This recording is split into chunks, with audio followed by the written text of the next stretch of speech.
Hello, and welcome back to the Lee's Summit Town Hall podcast. I am your host, Nick Parker. As always, it's a good time to remind you that this podcast is brought to the good people by Budget Blinds of Lee's Summit. They are a great local family running a great local business. They are your home for enlightened style shades. They're also your home for those robot shade things. That's right. If you want to make your home a smart home, if you want to control your blinds and other things with your phone or your smart speaker, yeah, these are the people to go see about that. Go see our friends at Budget Blinds. Tell them Nick sent you.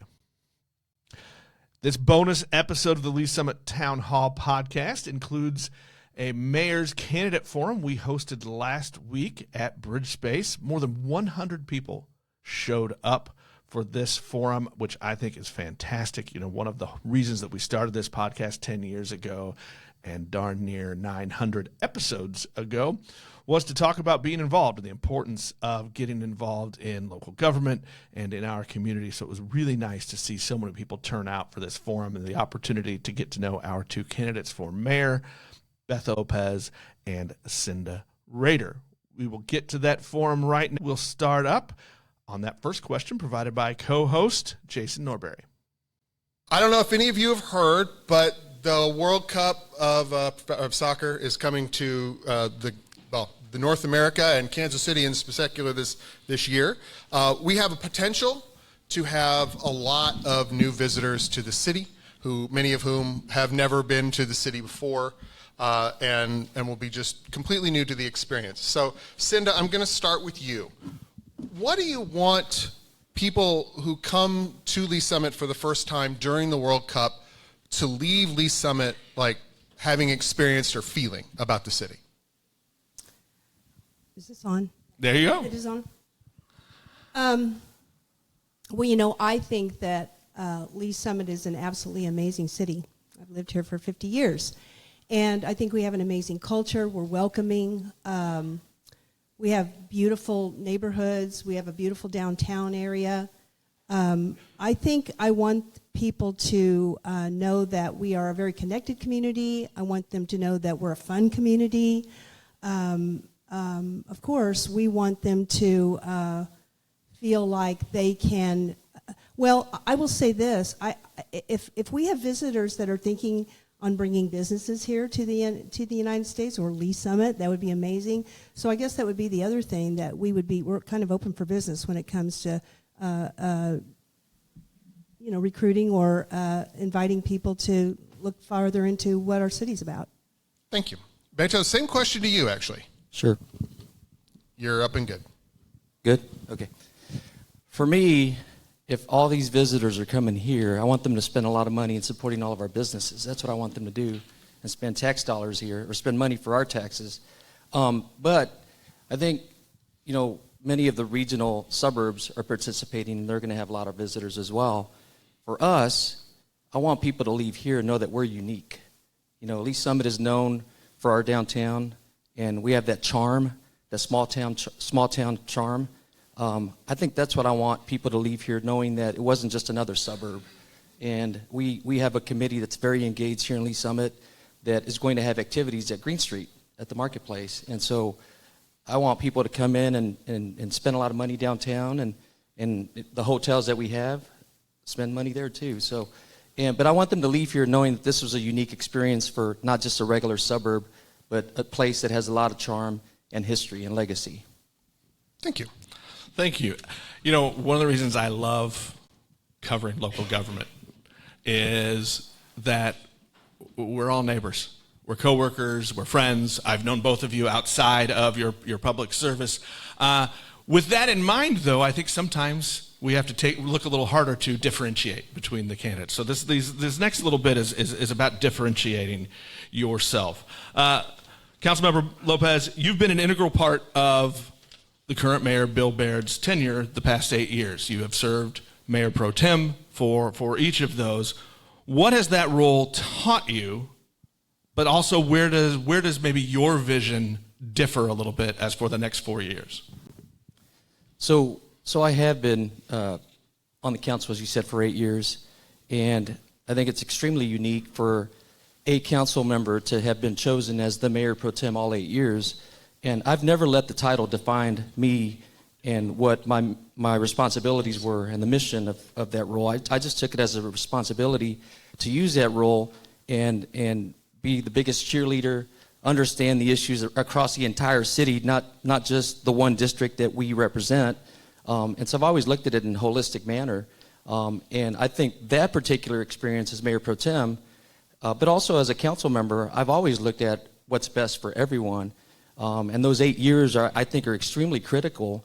And that experience and that proven leadership record of things that I've been integrally involved with, I think have prepared me to be the next mayor. All right. Not to get into this, you didn't actually answer our question, Beto. The question was how you've sat by Mayor Baird's side for, what you will certainly argue is a very successful tenure over the course of the last 8 years. Coming into this, if you're elected as mayor, how do you differentiate yourself? What are you going to do that's different or bring to the table that Mayor Baird didn't or couldn't or wouldn't? Sure. For one, Mayor Baird has much different leadership style than I do, and he'd be the first to acknowledge that. For me, I can just speak for myself, but I'm a super engaging, transparent person, and I am I lead by example. I'm a servant leader that collaborates with everyone. I include all council members, always have, even in my role as mayor pro tem. I engage community people, business people, and I will continue to do that. And I guess that's the biggest difference between, as you put it, Mayor Baird having been working side by side with him, by him. My personality is one that's more engaging, and will work with all groups in a more open manner. All right. Councilmember Rader, I'm going to flip it over to you a little bit. You've owned and operated a successful business for decades here in Lee Summit, but you're a first-term council member, so maybe not everybody knows you yet in this role. Talk to us a little bit about your leadership style and how you'll work to bring the rest of the council along with you to achieve your vision for the next 4 years. Well, I also served on planning for 5 years, so I had a little bit more experience, which is why I ran for city council, because that experience taught me that if there was real change that was going to happen and I had anything to do with it, I was going to have to be on the city council. But that's a great question, because I thought a lot about that, because we have currently on the council, I'm generally the black sheep of the family. Most people don't agree with a lot of the things that I say, and not because I want that. I would like more agreement, but I think that when you're the mayor, what you have to do differently, and you have the opportunity to do differently, is to be a little bit more influential. And to, not that we don't build relationships there. I mean, we're all representing our own districts and things like that, but I think just a little bit more relationship building going on with council and the staff, so that, as I see it, helping make the change that I feel that we need to make going forward. Did you have? No, we're good. 10 years, we still can't really do this smoothly. We're going to go with an audience question here, and whoa, they are coming in hot. Our taxes are high. The state GOP seeks to get rid of state income tax. How would that impact what you both seek to accomplish in Lee Summit? And we'll go ahead and start with Cynda on this one. That's going to be tough. I would say that, there's a lot of stuff going on around that space, and it's going to be tough. I'm just going to say that. We have a budget. We have money that we have to have come in order for us to function.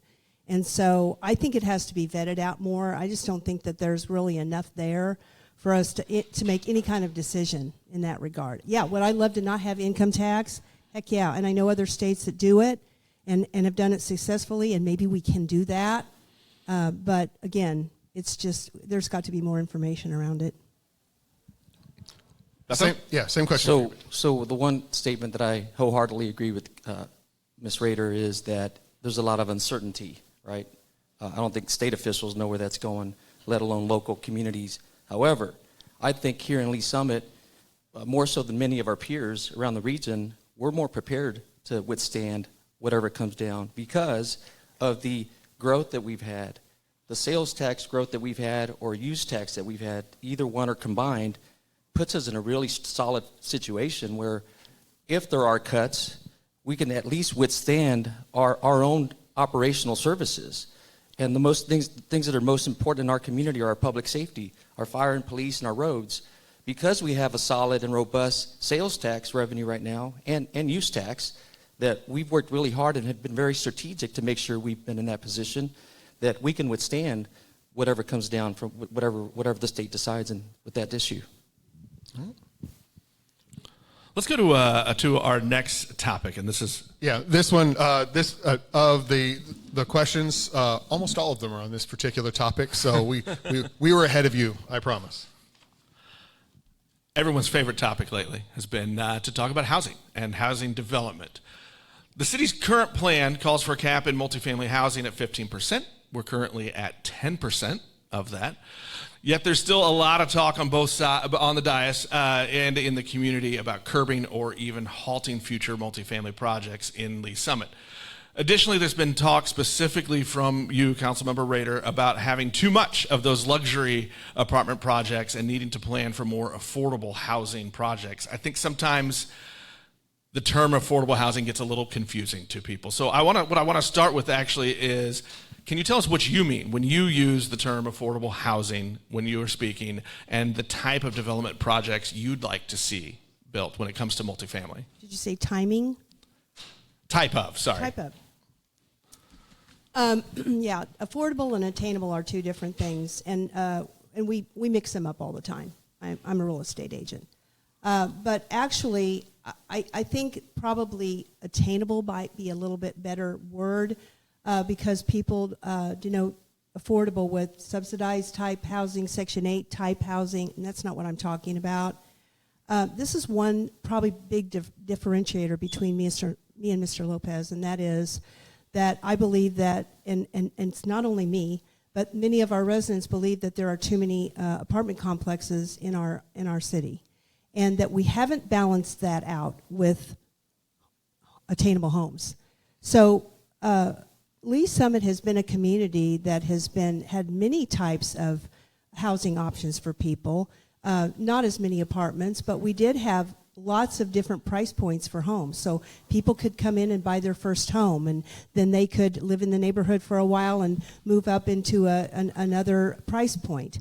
And we're not seeing that. And when you quoted, Nick, the 10%, I do not believe that's an accurate number. And the reason is because we started at 15% when the comprehensive plan came out in 2020, and we cannot have gone backwards on our apartment stock. So, and I've done a lot of research around that myself, and I also have research from our former development director. So, as I said, what I would love to see is more missing middle homes, which is what the comprehensive plan suggested that we have, which is duplexes, townhomes, that kind of multifamily that is more affordable for more people, more attainable for our first-time home buyers, our public workers, our teachers, those types of things.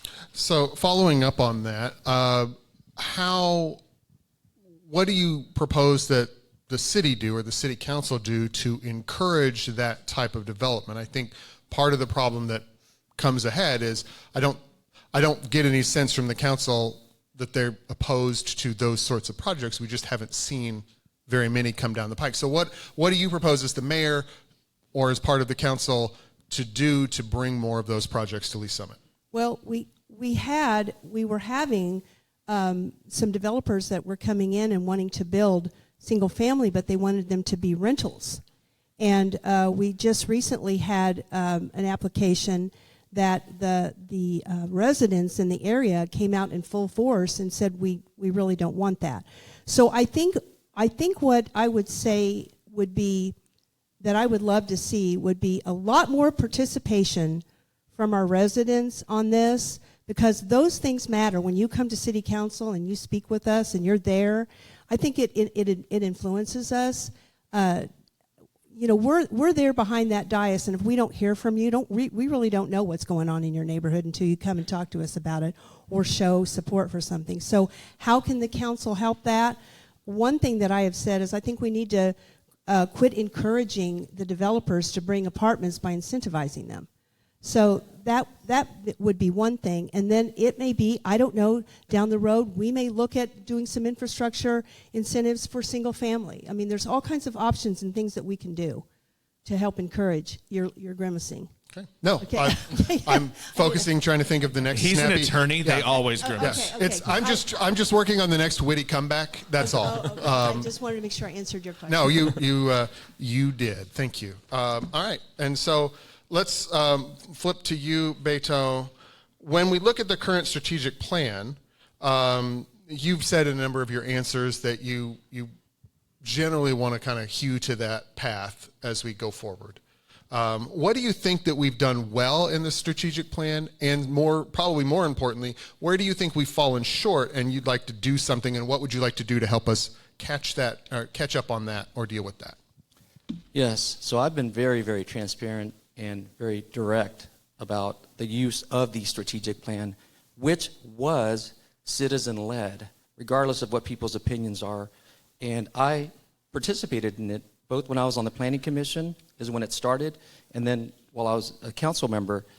That plan is not the end-all be-all. It's a guide.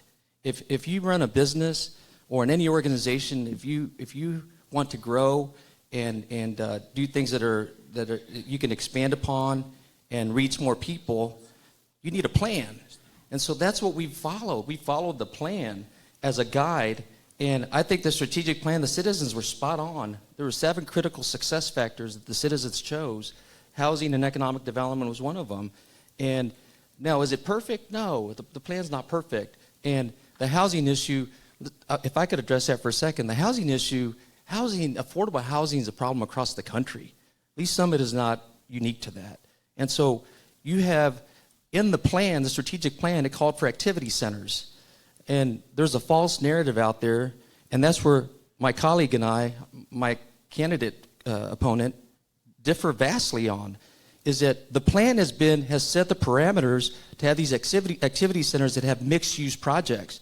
The apartments that have been created within our city have been in these activity centers. They're not Beto Lopez's ideas. It was a plan that we followed as a guide. When you talk about we're creating too much density, we're not creating the plan's not to create density across the whole city. It's in these activity centers. And when you have density, those mixed-use projects become successful. And I can give you 5 examples that have occurred here within our community where there have been apartments. There's been situations where I've voted against apartments because I didn't feel they were part of a cohesive, bigger plan, mixed-use plan. So what would I do going forward? If the plan needs to be modified, if the housing goals have been met, then common sense. I use common sense and pragmatic approach. Then we go revise it. And I would start with putting a task force together, a specific task force. The first 6 months that I would be serving as mayor, we would evaluate the current strategic plan and the housing plan, and that would be the city council and city administrators. And then I would also implement a task force made up of citizens, city officials, elected officials, and industry leaders. I'm not a residential realtor. She is. I would hope that she would understand how to address that. But it's a market issue. And I have never sat, nor have any of my council colleagues in the 8 years sat around and said, we need more apartments. That's ludicrous to think that. It's been part of the plan to build mixed-use projects that have included apartments. And I would continue that approach until we modify that plan. Do you think there are parts of that plan that we've missed or that we are lagging behind?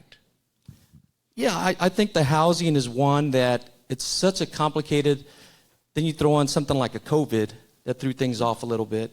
And as far as commercial development, the intent in most of those activity centers was to build office buildings, okay? And how COVID kind of changed that model of people working from home. So you're not seeing the larger multiple story office complexes anywhere anymore. So, but that's being tweaked again. So I think what we're going to see is probably more low-rise office type uses that bring in jobs, small corporate headquarters. I think that's what we're going to see in some of these activity centers that we've already approved. Right. No fair jumping ahead to the next Okay. theme, though. No, that I you will. just did. I will. Yeah, we'll get to there. I promise. Cynda, I want to follow up because we were going to move this elsewhere, but I think this actually fits really well. Councilmember Lopez just mentioned possibility of some sort of task force to reevaluate goals of the strategic plan as opposed to housing. You have said in some of your commentary that it may be time to, I think the quote you use is pause and reassess the strategic plan. Does this mean the city should just depart from the strategic plan, or how do you envision that happening? No, I do not think we should depart from the comprehensive plan. I was not, at one point, I will say that I was a little bit disappointed with our comprehensive plan, especially when it came to the housing. But then when I began to dig in a little bit further, I realized that actually the percentages for the different categories of housing was actually very spot on. But I will say that I think we need to pause on where we're going, because just for instance, let's say the apartment complex that went on Tudor and Douglas. That area was a commercial piece of ground, and I was on the planning commission actually when that came through, and I was really disappointed when it went into an apartment complex, because it was supposed to be, Douglas was supposed to be a commercial corridor through there. So those are things that have just given me pause as to whether or not we're really long-term planning, or are we just seeing projects or seeing developers that are coming in and wanting to put something on a piece of ground, and we're not really thinking about what's that going to do to us long term. How are we going to deal with that in the long term? No, we've got the other questions covered. Did we cover them? Okay. Yeah. Oh no, they're coming. There's another one coming. Could I address that if I could? I think something very critical to the point that was made that the public needs to be aware of. You can have a little bit of time. How about a minute? Okay. From a commercial perspective, which is my background, I had clients that we brought along Douglas in years past before the hospital expanded, St. Luke's expanded as it has, and there's daytime demographics that was missing along that corridor, meaning not enough. There's residential houses, but that's not enough to keep those retail businesses or restaurants survive, to allow them to survive during the day. There's not enough lunch crowd to support them. The last 8 years, the apartments have been part of that. That's created more density. That's how you get a Cooper's Hawk. That's how you get a grocery store and all the other retail centers that we have there. But the businesses that are along Douglas now are thriving because there's more daytime demographics there. And that's mixed use. That's a more global perspective to development. So the apartment itself is not the end-all, be-all, but it enhanced the area to provide better opportunities for the commercial owners. All right. Let's since you both started to go down this route in one form or another, let's move into a different phase of development, into the commercial development phase. Actually, Cynda, I'm going to start with you on this one. So, once again, in part of the strategic plan, there's lots of stuff and conversation about commercial development. But where do you see the current needs of commercial development in the city, and what would you want to do as mayor to help kind of move us in that direction? So when you talk about commercial development, I think about job creating development,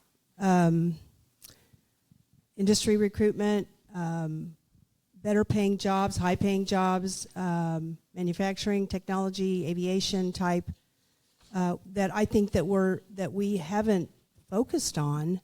I understand that it's a very competitive space. I get that, but it's just like I feel like that we have not done enough in the last few years of really focusing on bringing more of that type of thing into the city. And again, here we go with the apartments. So it seems like it's been apartments and retail, and that there's just been a lack of real focus on that. Now, we didn't have an EDC for 3 years, but yeah, I mean, we've got to get balanced out. We've got to get balanced out with focusing, getting our brain trust back together, getting our local business people, our developers, and people like that to get together and start figuring out how we can bring Class A office and commercial development back into our city. We've got some land coming. Following up on the office and that kind of development, there's been a pretty marked shift in the market over the last several years away from a lot of those kinds of sort of traditional office uses. There's not as much demand. There are, in the last quarter, I think we reviewed a Newmark Zimmer local regional study that said that there are job losses in some of those areas in the tech and some of the things that we have traditionally as a city, and city council has been always very talked about those kinds of job creating markets and those sorts of things. What do you want to be like as mayor? I understand the goal to attract those sorts of jobs. How do we stay nimble in that regard in terms of dealing with the development that's coming to us, if nothing else? I don't quite understand your question. I'm saying nimble. How would you anticipate helping the city stay in step with the changing job market that would drive these kinds of developments that you're encouraging? Well, I mentioned the EDC. So the EDC is tasked, our Economic Development Council is tasked with going out and building relationships with seeking new businesses. You say the Class A office space, but I thought they were making a big comeback lately. I will say this, that the communities around us are acquiring business at rapid speed. Leawood just took on the Lockton Corporation. Oberlin Park continues to have businesses while we don't. So there's something that's missing there, and maybe it's the fact that we don't have the people in place in order to really make that happen, go out and build those relationships and bring those businesses into the city. We certainly have the opportunities for land here to do that, what we did, but so. Okay, thank you. I'm going to shift over to you, Councilman Lopez. In your Q&A with us, you mentioned some large-scale development projects and using those as a barometer, finishing those as a barometer for calling your term as mayor if you were to win a success. Some of that's the next two phases of the Green Street project downtown. There's others. Tell us about the importance of projects like that. What do they bring to Lee's Summit, and how will your leadership ensure that they not only finish as projected, but that they bring what the developers promised us? And I said that when I responded, as you said in your questionnaire, that as mayor, along with the council, our goal would be to finish and make sure they get completed. But it's also important to point out 8 years ago what the environment was like then. With a very dysfunctional EDC, we were still able to grow our budget the last 8 years from 60 million to 100 million. Okay, and we're still a bedroom community. What that means is that you reduce some of the tax burden on the residential taxpayers by bringing in more commercial, whatever it is, retail, industrial, and specifically related to industrial. 8 years ago, we had zero spec industrial buildings in Lee Summit. Zero. So you can't attract, not only can you attract any business and jobs to come to Lee Summit, but we were losing, the retention of companies that we were losing was at a high level. So in 8 years, we have over 3 million square feet of light industrial spec building in Lee Summit that has created jobs. That in itself, without an EDC, and all the other commercial that we brought into the city, that's political will. That's what leadership does by following a plan. And so absolutely, as mayor, we need to make sure we continue to follow the plans like the downtown plan. The downtown plan is not even a third complete. And Green Street is just one component of it. So as mayor, absolutely, along with the council and the city administrators, we'd make sure that we complete Green Street.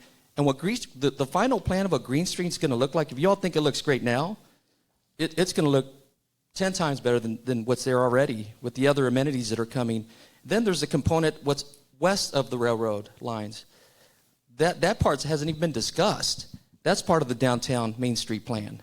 So as mayor and council, we need to continue to focus on those plans and all other plans that to make sure these projects are executed. And I think just to kind of dig a little more into what I was looking for, how is it incumbent on you if you're to win? What falls on your shoulders as mayor if you win the election to make sure that those things finish? Holding people accountable, starting with ourselves as council, but also the developers that have, and they have a lot invested in that risk, obviously, holding them, but holding our staff, holding the city manager accountable and his staff, the city planning department, to make sure things are done correctly as approved with the safety and quality measures that we approved them, that we base the approvals on. So absolutely, that's critical. And as far as downtown, Green Street itself, Green Street Marketplace, as beautiful as it looks, and it's creating a new campus along City Hall and city government property, there's more that needs to be done. We also have other public safety type issues, other fire stations that we need to focus on.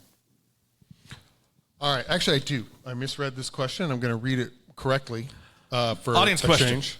Audience question for a change. So my apologies for being bad at reading to whoever wrote this question first, but I saw that and I want to make sure. We have a question about trash, but not the trash you think about, or you're thinking about at this very moment. That's coming, promise. But this is a question about trash in our city, so I'm assuming this means like litter and refuse and things like that, especially along 50 Highway. So, Beto, I'm going to start with you on this one. What, as the city, because I mean, unless you as mayor or city council member is going to go out and pick up trash, which by all means, adopt a highway. What are you? What can you do, or what can the city do to help deal with that part? So I have personally done that as a Rotary member, cleaning up some of that corridor. So for the record. By the way, the Rotary owes me money every time they get mentioned. You talk to Janet about that. Talk to Janet about that. No, absolutely. 50 Highway, all the key corridors, this is a commitment we made back when I was on Planning Commission. These key arteries, arterial roads, and entryways, gateways into our community, I would consider 50 Highway one of them. Not only do we need to continue to improve the bridges and the overpasses to make them safer for all of us citizens and people that visit, but it's also challenging because you're dealing with, it's not city jurisdiction, that's MoDOT, that's the state.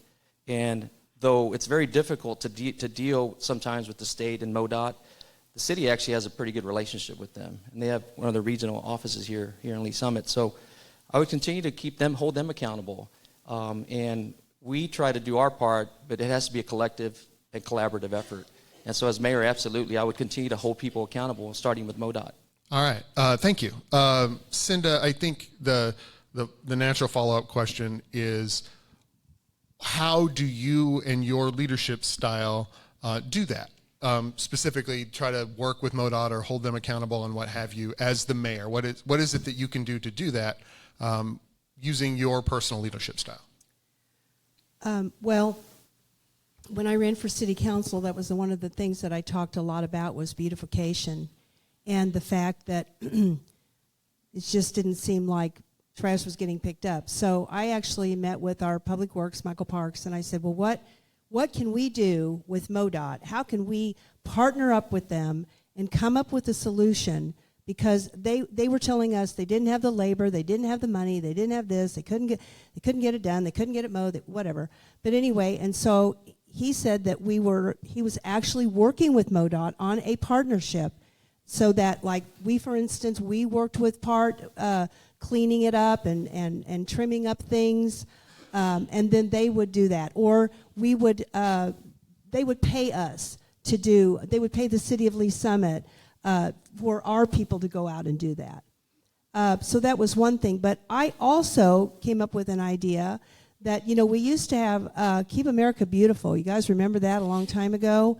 Where people of the community and around the country actually took responsibility for their trash. And so that's the other thing is, like, I think that we all have to, I've picked up trash too, we've all done that, and that's good that we've all done that to help the clean teams and things like that. We should be doing that. But I think that we all need to make sure that when our trucks are going down the road and there's stuff in the back of the truck, that you put a tarp over it so that it doesn't blow all over the highway. And I mean, there's things that we can do. An initiative. We could have a Beautify Lee Summit initiative. We came up with Mark Dunning and I came up with a bunch of little logos one day. But yes, I mean, we have to take responsibility for that too as citizens here. Did you use AI to make those logos? No, Say no. Say no. no. I don't love AI. I use it. Going to change my whole vote just on that answer. I look around in the audience. We have two former mayors sitting out there, and as you guys were answering that question, it made me think that there are a lot of issues that really you can't personally fix, whether you win this election or you go back to your spot at city council, or Beto, you move on to whatever is next for you. Become a scratch golfer. Yeah. Good luck. But I think one of the roles, I don't know if it's a hidden role, but maybe a forgotten role of a mayor, is to be an advocate for the people of the community. How do you, as a leader, and I'll start with you, Cynda, but how do you as a leader make sure that people know of those things? There is awareness of those things, like picking up trash on 50 highway, like it's dirty, or I'm trying to think of other things, those hidden things that come up, or somehow we got to, and we'll talk about this next, that trash issue. But that you're advocating, and not only advocating to the people, but bringing awareness and then finding ways to work on it. I think that is a real description of leadership. I do too. There's one thing that came to light with us on City Council this year, and it was our lack of communication with our citizens. The city has a website, but it's rather difficult for some of us to maneuver around that website. But a lot of information is there, but we don't have a newspaper anymore. So a lot of people don't know that what goes on in our city. We do have a newspaper. It's the last one standing, and it's hosting this event.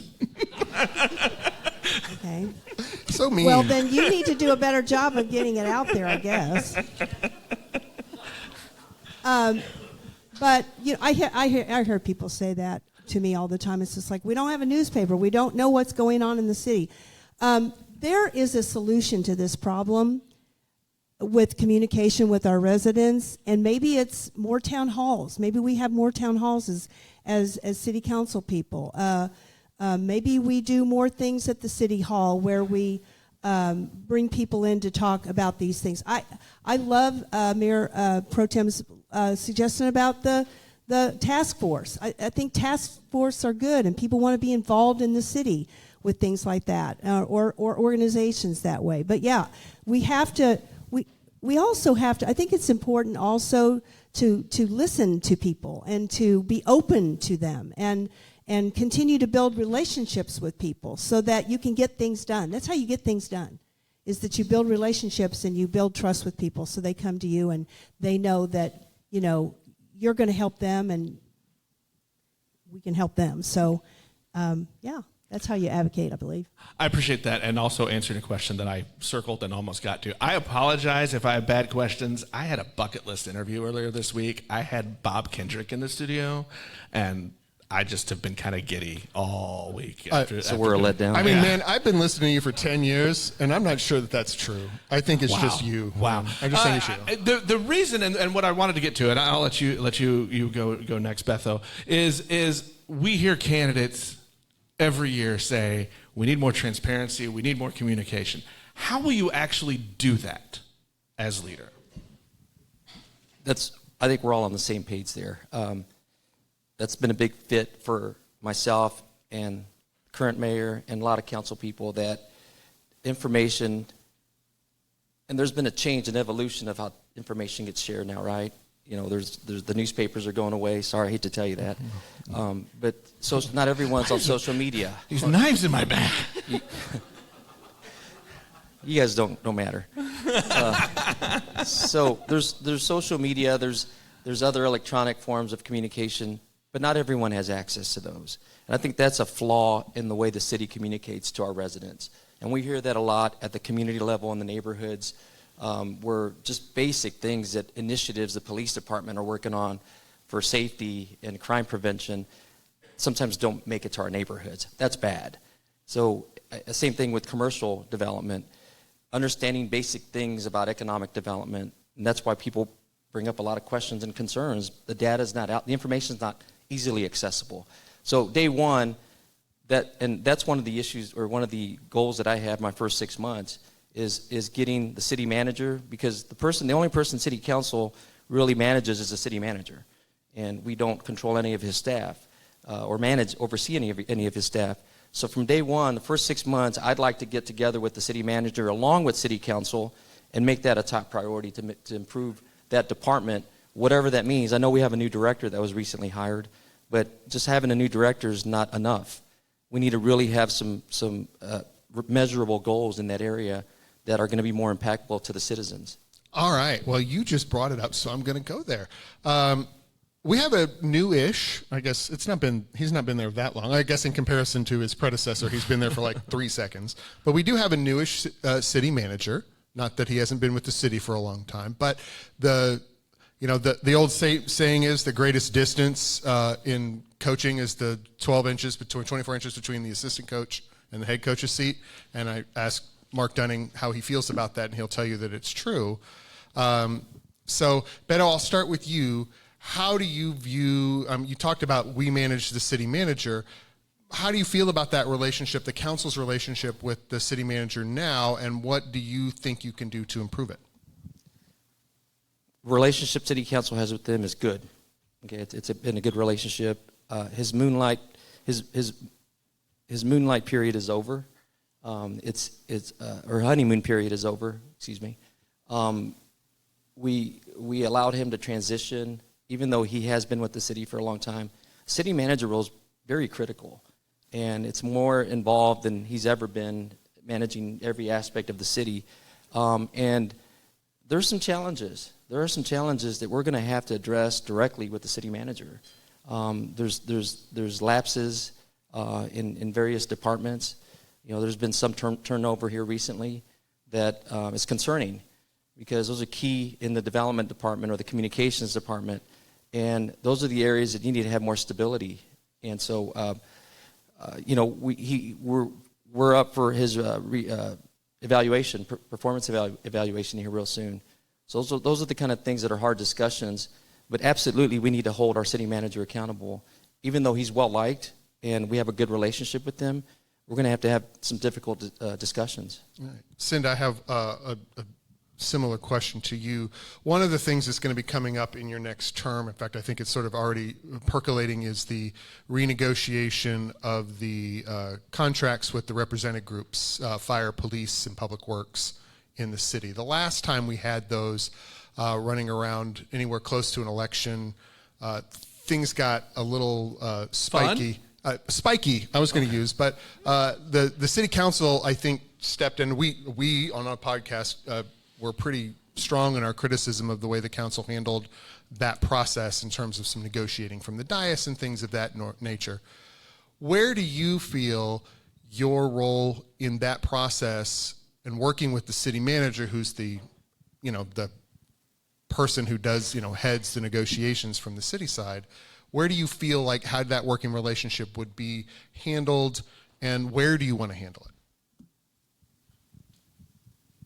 So your question is, are you asking me what my relationship is with police and fire? No. Or that I would say that certainly would play into that, but that's not where I was going with the question. The question is more about, as the leader of the council, these are things, especially as we come up in the run-up to an election, the endorsements or non-endorsements become issues and what have you, and we've seen this impact before on the way council manages its business at the time. How do you, as the leader of the city council, as the mayor in that process, how do you manage the council and its relationship with the city manager in a way that allows the city to do its job and come forth with, hopefully a contract that all sides are equally unhappy with? Well, the mayor works with the council. So, I believe that in cases like this, the mayor works in lockstep with the council. So as far as I have been involved with all this, okay, which we are in negotiations. So I have to be careful what I say. But I would say that we look to the city manager. He is directly in communication with the unions.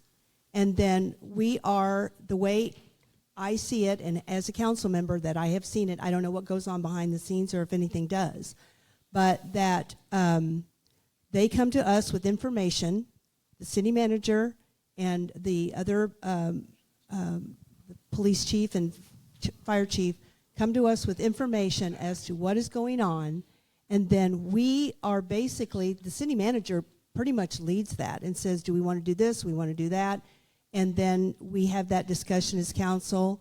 Now, if we were in a situation where there was major disagreements or something like that, I'm guessing that the mayor might step into that to maybe just be an overseer or make sure that the negotiations are going along smoothly. But really, I will tell you, I don't know how much of a role that the mayor has in that, in just as the mayor.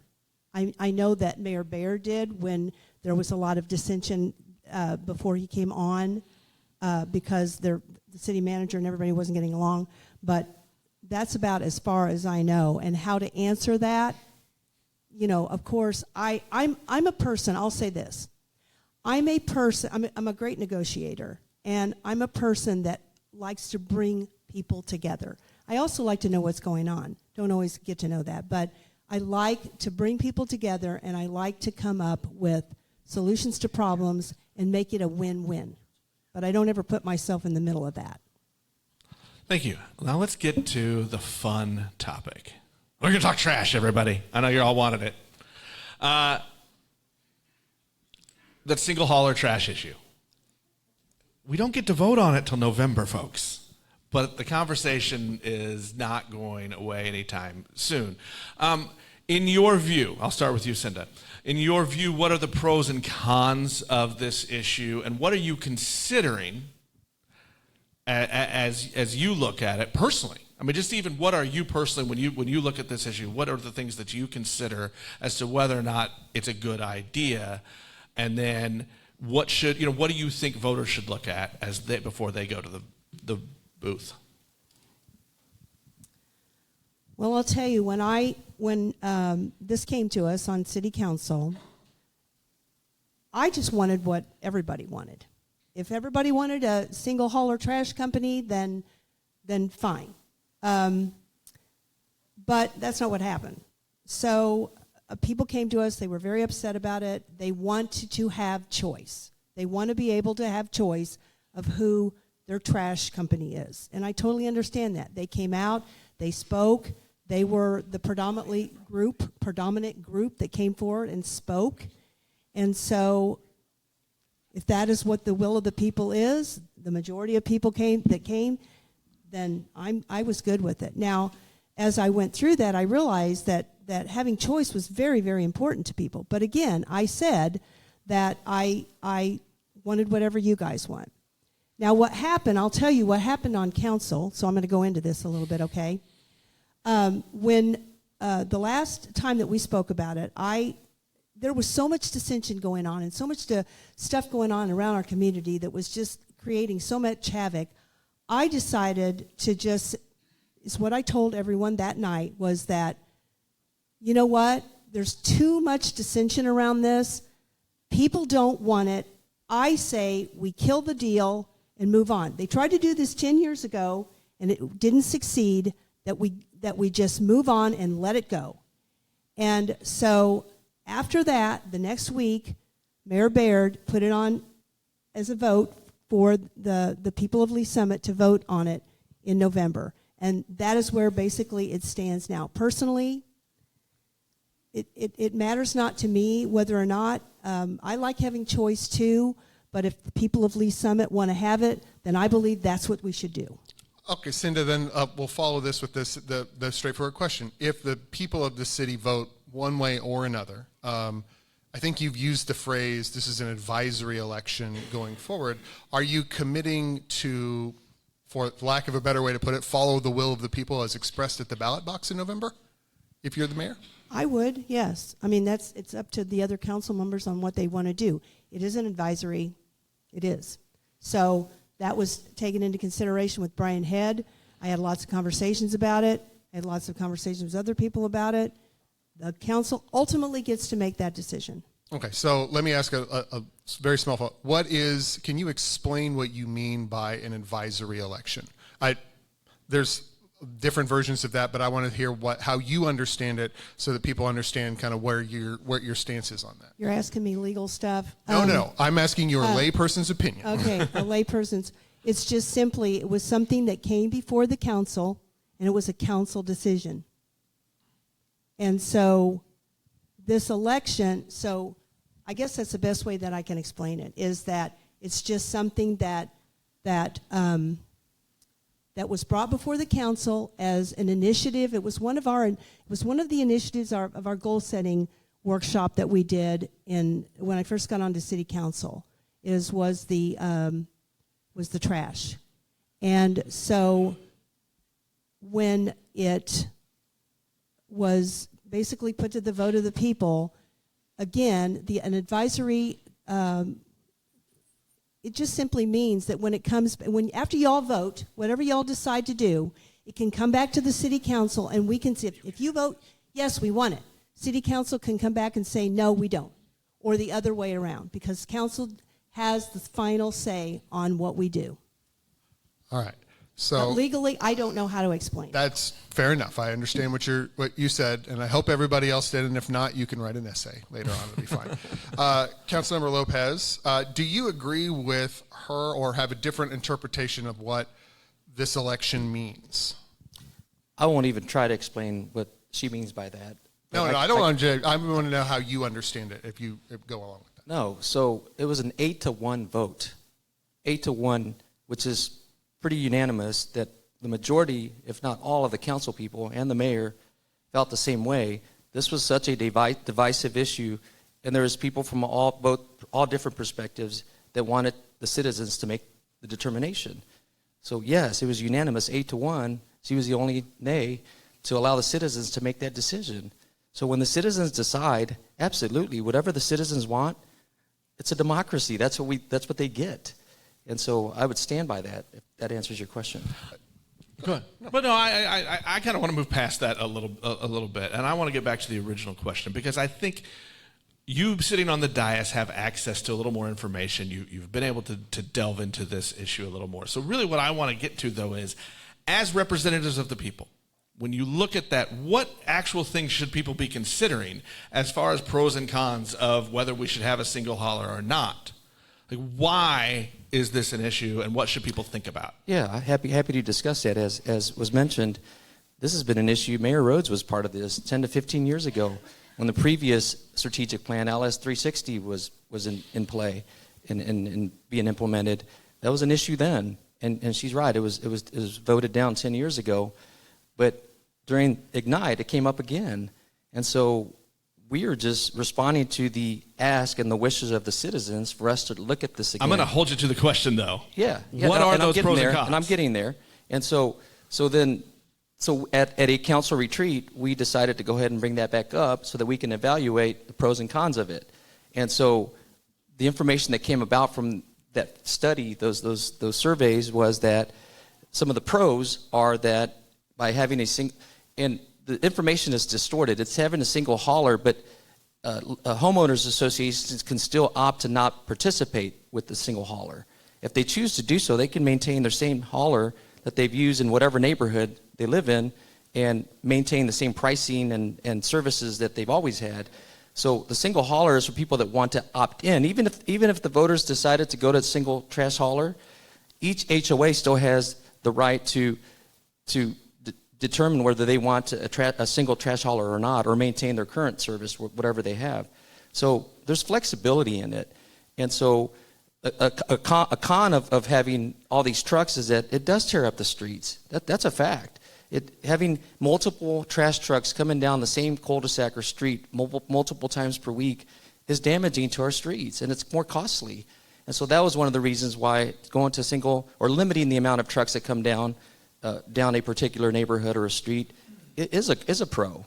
And so, but at the same time, people do want to have their own, say so on who provides services for them. And neighborhood associations will still have that opportunity, even if the citizens vote to go with one trash hauler. Nick, do you mind if I just respond really quick?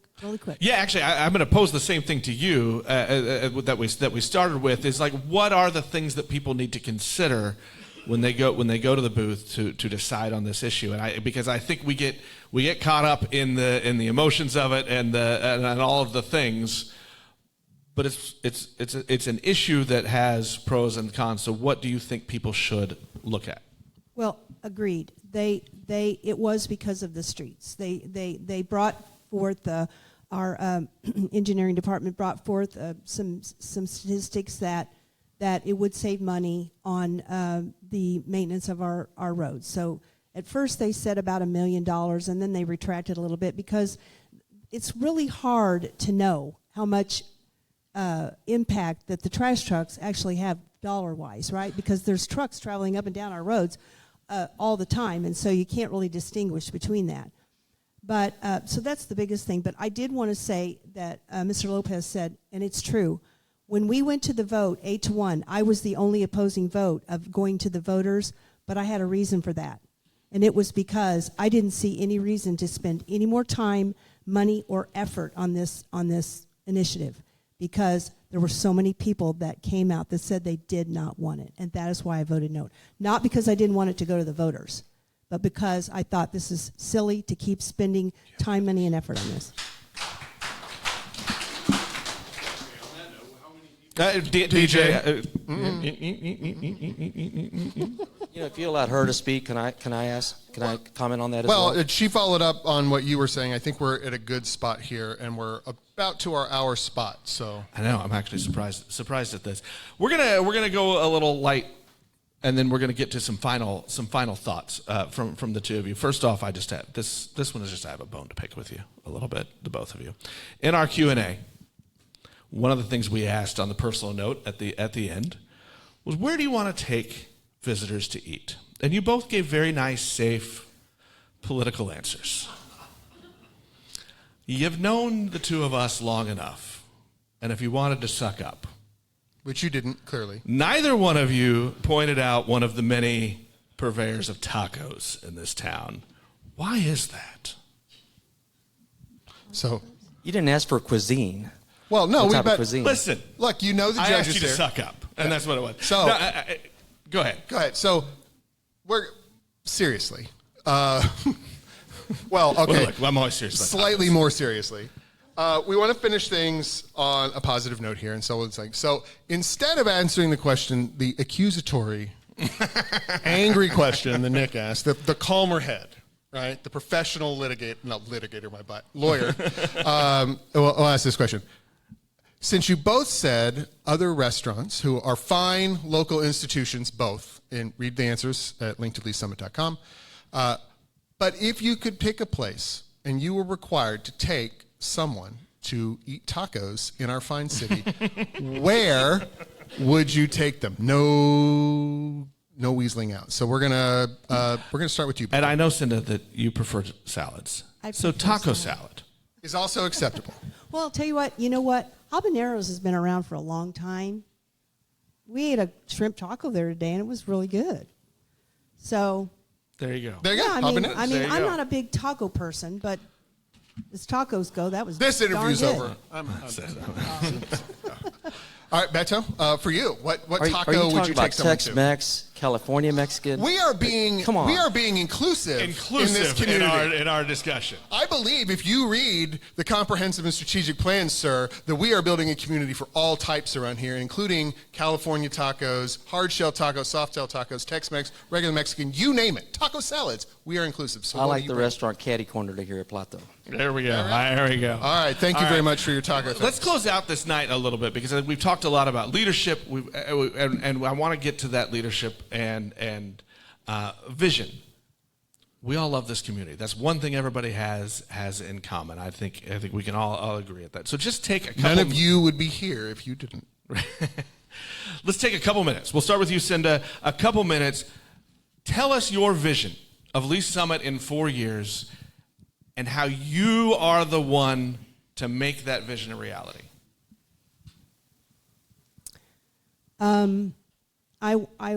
I really want to see our housing balanced out.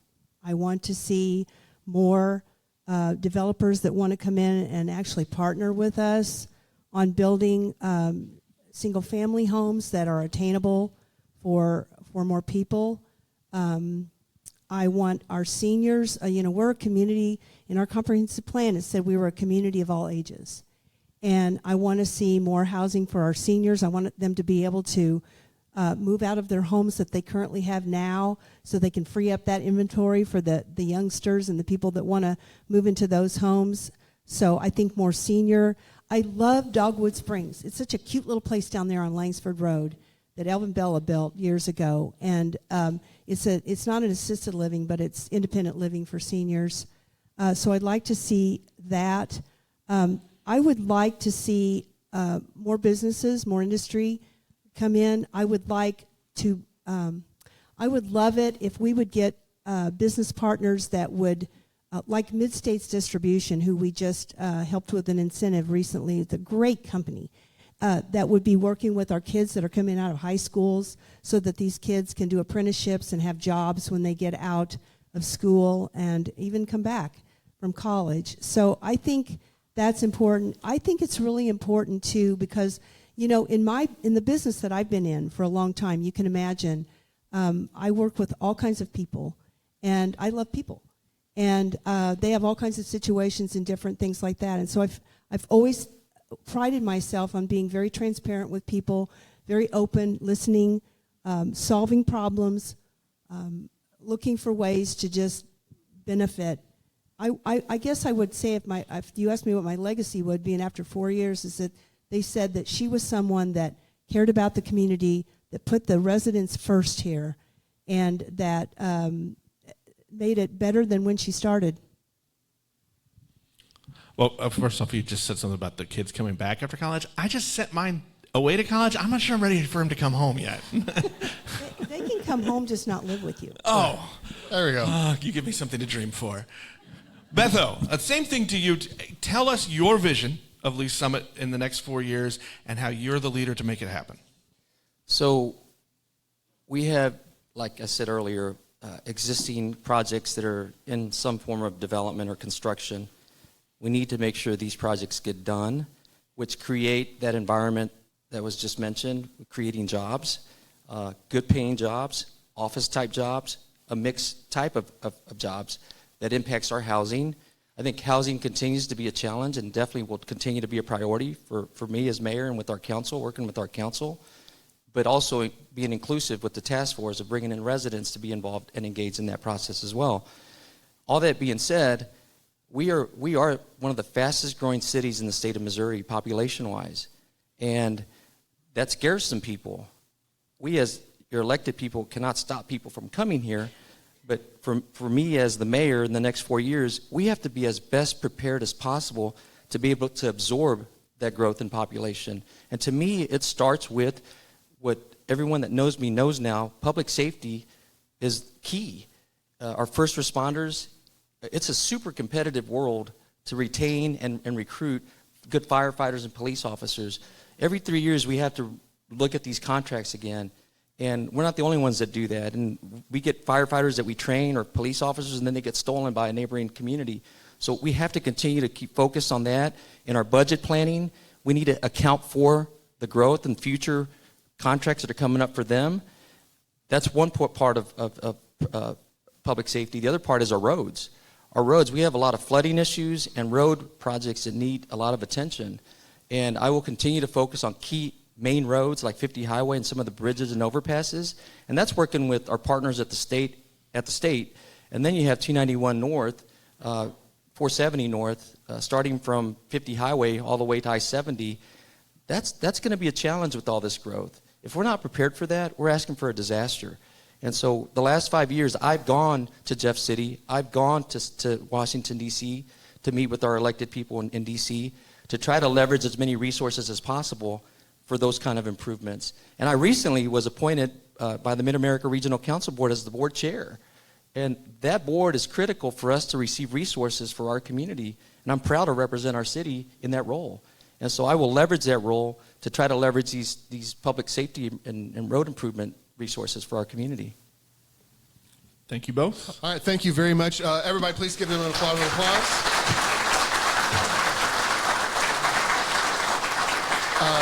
I will say this, no matter how you vote, go vote. And secondly, and I want to thank both of you for running, because there's really nothing worse than an unopposed election, in at least in our end of things. So thank you both for coming, and thank you for taking time, and thank you for committing your valuable, valuable time to the city. And for all of you, again, thank you for showing up. Go vote. And, you know, we talk about this a lot over the years on the podcast. One of the most embarrassing things is when we look at the voter turnout numbers. Go take your neighbors to vote too. Bring them along. Let's get more people out there. You have to participate to make the government work. So thank you very much. Thank you, Beto. Thank you, Cynda. We appreciate it. That'll wrap us up. We'll talk to everybody next time.